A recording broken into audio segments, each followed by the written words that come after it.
Yo, what's up with y'all boys and girls, man? Hey, it's Jay Briggs here with my guy, Chris Ruffolo, as we continue to cook up this WNBA action. We got a four-game card here on this money-making Friday. Ruffalo, what's happening? How you doing? I'm doing all right, Jay. We took yesterday off. There was only one game, but we're back at it. 4 game card. Yeah, plenty of teams that are starting to gear up for the playoffs. Plenty that are starting to, let us know where they're headed in terms of where they're going to be in, a month or two. So, it'd be interesting to see how these teams shake up. We got some marquee matchups coming up soon. So, ready to break it down. We're getting closer to the playoffs. Can't wait. Yes, sir. Yes, sir. Yes, sir. So, hey, money-making Friday, ladies and gentlemen. Let's cook it up. Let's kick the crap out of the books. Let's make some money tonight. Let's hop right into today's WNBA action.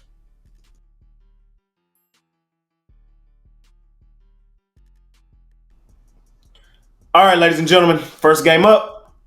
We got the Atlanta Dream at home at the crib with the Mercury coming in. Mercury laying 2.5. We just saw this game, man, and I was on the wrong side of that one. In that game, I said I think the Mercury are the better team. They have been for most of the season, but Ruffalo explained to me in that game every reason why the Dream were the play, and well, I think he laid it out perfectly in that game. He's probably gonna lay it out perfectly again. I'm gonna take the Dream here in this spot. I ain't gonna overcomplicate it. They just did it the other day. They should get it done here in this spot. Ruffalo, what you like here? Yeah, man, Jay, I'll tell you, if you get it right here, you're gonna seem like a genius. But I was the genius the other day when these last two teams played. And it's for me, it's more the same. You know, the thing with the Dream is that since they got Ryan Howard back, I keep saying it, they are a different team. They've been playing well. The Mercury, it's always something. The Mercury returning to my it's always something team. Either the defense doesn't show up, the offense doesn't show up, or sometimes both. And right now, the Dream are just covering machines. I mean, they've won 3 straight outright as underdogs. They've covered 7 of their last 9, 7-1-1 against the spread. I think the money line is in play again here. I know there's a revenge factor, but I don't think it's going to matter for the Mercury here. I like the Dream plus the 2.5 with a sprinkle on the money line as well.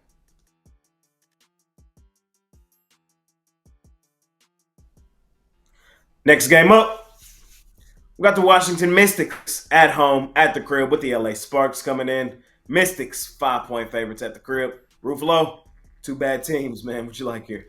Yeah, combined 12 and 37 record between these two teams. Not very, exciting in terms of where we have to go in this matchup. But even though the two meetings this season were each decided by 2 points, I think this is the matchup where it gets blown up a little bit more. The Sparks, they only have 2 wins on the road this season. They beat the Fever when the Fever were winless and they couldn't put together any solid defensive performances. And they beat the Dallas Wings, who aren't very good themselves. Everybody else they're losing to, and they're normally losing to by margin. The Washington Mystics, they've only been a favorite once this season. They did cover as a favorite. And I think getting back home, again, in a very winnable matchup, I think they can get the job done here. Not my favorite game on the board, but I think just going with the Mystics here is the way to go. I can't trust the Sparks right now.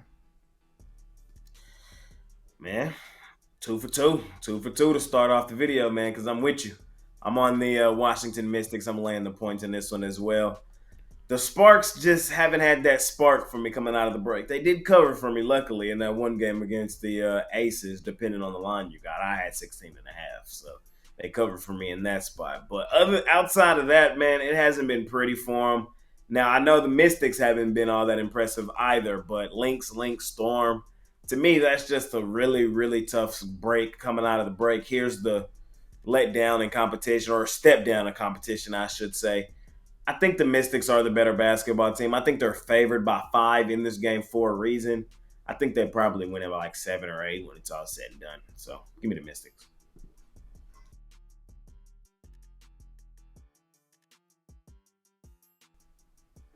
Next game up, we got the Chicago Sky out on the road facing the Connecticut Sun. Sun, 8.5 point favorites here in this thing. Look, hey, the Sky have not looked good coming out of the break. Let's just call a spade a spade. We got to start there. 2 of their 3 games, they got taken behind the woodshed by the Phoenix Mercury. And the other one, they barely beat the worst team in the WNBA, the Los Angeles Sparks. So it hasn't been a pretty thing for the Sky coming out of the break. The two meetings they faced the Sun this season, 86-82 in Chicago, 83-75 in Chicago. Both meetings have been in Chicago. Um, I'm gonna take the Sky here in this one. I'm gonna. The main reason I believe they come out here and compete in this basketball game is their size.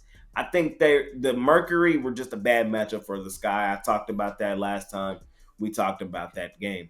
But here in this one, I actually think their offensive rebounding, their defensive rebounding down low is going to give them some second chance possessions. Like that's when the Sky are at their best, and I think that's the style game they're going to be in here in this one. So Sun probably win it at home at the crib. They are the better basketball team, but I think the Sky do enough to cover this point spread, and this game will be fairly competitive, kind of like the last one. So I'm grabbing the points here. Ruffolo, what you think? Yeah, 3 for 3. I'm going to take the Sky with the points as well. Between two teams that really haven't shown us anything out of the All-Star, or the All-Star and the Olympic break, I should say. I feel like we know what the Sky are and what the Sun are in terms of the Sun have had a tendency to let teams stay around, let teams sneak in the back door, not necessarily cover these bigger numbers, while the Sky at times have found ways to use their size to be competitive. And we've looked at the earlier meetings this season. Both meetings were fairly competitive between these two teams as well. And I think this is just a case of the Sun laying too many points once again. I think the Sky can sort of keep themselves hanging around 6-7 points. So as long as this one's hanging around 8.5, I think I got to take the points with the Sky in this one.